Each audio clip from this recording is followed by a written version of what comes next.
তো গাছ আজকে কয়জন মানুষ পাইছি দেখাইতেছে আপনার ঘরে এই মানুষগুলা মানে যে মানুষগুলা নাকি এই মানে লাইন বিজলি অমুক তমুক দিয়া রাস্তাঘাট দিয়া তাদের নাকি উচ্ছেদ করে দেওয়া হয়েছে।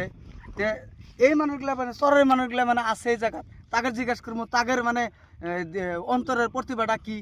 চলো তো ভাই আসসালামু আলাইকুম, আপনারা কেমন আছেন? তো ভাই আপনার ঘরে একটা কথা জিজ্ঞেস করতেছি, তার মানে ভয়েসটা যাবো না বুঝলাম।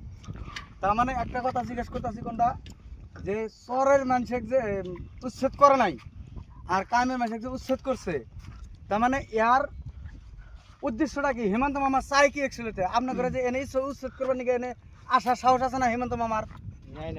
নাই হিমন্ত মামা তো আমার আছে, এই যে বালি আছে না, বালির মাঝত পুতি থুম হিমন্ত মামার।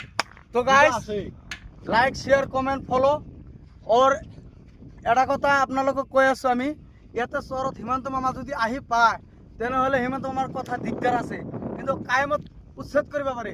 চহৰৰ মানুহবিলাক উচ্ছেদ কৰিব আহিলে সি মানে বালিগিলা যে আছে বালত পুতি দিব, এনেকৈ কথা হৈ আছে। তো আপুনি সাৱধান হৈ যাওক, চহৰৰ ওচৰত মানে নজৰো নিদিব। এইখিনি কথা আপোনাক মানে সকীয়াই দিলোঁ। চলো আজকের ভিডিও এখানেই, টাটা বাই বাই।